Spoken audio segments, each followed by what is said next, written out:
ఇడ్లీ చేసినాం ఈరోజు. నేను ఇడ్లీతో ట్రై చేస్తున్నాను. హలో, నమస్తే అండి. Welcome back to our channel. వెళ్ళేసి త్వరగా వెళ్ళిపోవాలి ఆఫీస్కి అనే వాళ్ళకి ఈ పొడి ఒక్కటి రెడీ చేసి పెట్టుకుంటానండి. ఇన్స్టెంట్గా చట్నీ కలుపుకోవచ్చండి. స్టవ్ వెలిగించేసుకున్నాము. ఒక గ్లాసు పల్లీలు తీసుకుందాము. పల్లీలు వేపుకోవాలా, సన్న మంట మీదనే వేపాలండి. సిమ్లో పెట్టుకొని వేయించుకున్నాము. బాగా వేగినాయండి. స్టవ్ ఆఫ్ చేసుకున్నాము. గ్లాస్కొని పప్పులు కూడా తీసుకున్నామండి. ఇది కొంచెం పెద్ద గ్లాస్ కాబట్టి పప్పులు ఒక గ్లాసు, శనగకాయ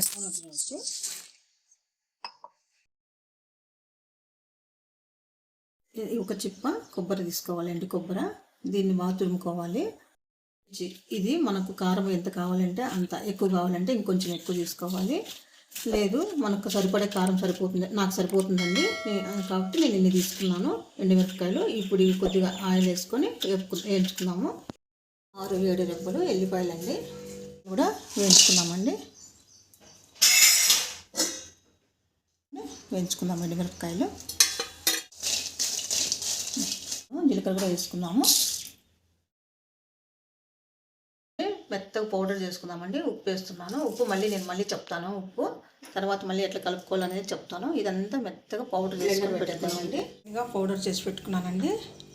ఇప్పుడు ఇది కొంచెం నేను ఎలా కలుపుకోవాలి, దీనికి పోపు వేసుకోవడము అన్నీ చెప్తాను. ఇప్పుడు ఈ విధంగా మెత్తగా చేసి పెట్టుకొని ఎప్పుడు కావాలంటే అప్పుడు మీరు బయటకు ఆఫీస్కి వెళ్ళే వాళ్ళు, ఏదైనా బిజీగా ఉండేవాళ్ళు ఈ విధంగా అన్నీ రెడీ చేసి పెట్టుకొని పొడి చేసుకొని ఒక బాక్స్కి వేసుకొని ఫ్రిడ్జ్లో పెట్టుకోవాల్సిన అవసరం లేదండి. బయటైనా ఉంటుంది, నెల రోజుల పాటు నిలువైనా ఉంటుంది. ఈ విధంగా నేను ఇప్పుడు పోపు వేసేది చూపిస్తాను. పోపు వేసుకొని కొద్దిగా ఆయిల్ సరిపోతుంది. ఆవాలు, జీలకర్ర, 4 ఎండుమిర్చి, కొద్ది కరివేపాకు వేసుకున్నామండి. మనం రెడీ చేసుకున్న పౌడరు ఇట్లా వాటర్ వేసుకొని కలిపెట్టుకున్నాము. కలుపుకొనేసి అందులో ఈ విధంగా కలిపేసుకుందాము. పోపు వేసేసుకుందాము.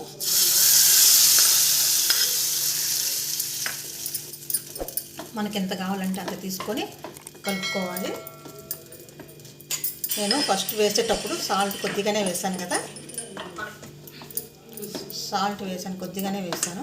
ఇప్పుడు సాల్ట్ మనం చూసుకొని ఇంకాస్త సాల్ట్ వేసుకొని కలుపుకోవచ్చండి. ఇట్లా ఈ విధంగా సాల్ట్ వేసుకొని కలుపుకోవచ్చు. ఇంకొంచెం వాటర్ పడుతుంది. ఈ విధంగా కలిపి పెట్టుకోవచ్చు. రెడీ పెట్టుకున్న పౌడర్ను ఒక గాజు కంటైనర్లకు కానీ ప్లాస్టిక్ డబ్బాలకు కానీ తీసి పెట్టుకొనేసి మనకి ఎప్పుడు కావాలంటే అప్పుడు టిఫిన్లేకి, దోశలేకి, ఇడ్లీలేకి, పొంగనాలు, పొంగలి వాటికి అన్నిటికీ బాగుంటుందండి ఈ చట్నీ. ఇట్లా చేసుకోండి. ఇది రెడీ చేసి పెట్టుకుంటే మీరు ఎప్పుడు కావాలంటే అప్పుడు కలుపుకోవచ్చండి. కావాల్సినంత కలిపి పెట్టానండి. ఇప్పుడు అది టిఫిన్లేకి. ఇప్పుడు ఇది ఎంత బాక్స్ తీసుకుంటున్నాను, స్టీల్ బాక్స్లోకి గాలి పోకుండా దీంట్లోకి వేసేసి మూత పెట్టేసుకొని మనకి ఎప్పుడు కావాలంటే అప్పుడు వేసుకొని కలుపుకోవచ్చండి. ఈ విధంగా ఇందులోకే తాలింపు వేయచ్చు కదా అని మీరు అడగచ్చు. కానీ ఇందులోకి వేస్తే ఏమవుతుందంటే నిలవ ఉండేది కదా, మనం కలుపుకున్నప్పుడు ఇది ఆయిల్ స్మెల్ వస్తుంది. కాబట్టి ఎప్పటికప్పుడు మనం కొంచెం పౌడర్ వేసుకొని గిన్నెలో వాటర్ వేసుకొని కలుపుకొని అందులో పోపు వేసుకోవాలండి. ఈ విధంగా బాక్స్కి వేసేసుకొని పెట్టేసుకోవచ్చు. త్వరగా అయిపోతుందండి. ఆఫీస్కి వెళ్ళే వాళ్ళు కానీ పొద్దున్నే బిజీగా ఉండేవాళ్ళు ఈ విధంగా చేసి పెట్టుకోండి, త్వరగా అయిపోతుంది.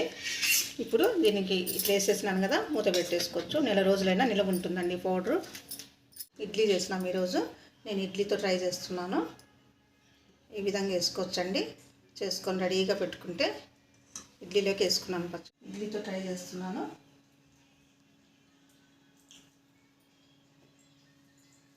చాలా బాగుందండి. ఇది ఇలా చేసుకోండి. మీరు కూడా ఎప్పటికప్పుడు కలుపుకోవచ్చు. మీకు ఈ వీడియో నచ్చినట్లయితే లైక్ చేయండి, షేర్ చేయండి. కొత్తగా చూసే వాళ్ళు ఎవరైనా ఉంటే సబ్స్క్రైబ్ చేసుకోండి. Thank you for watching.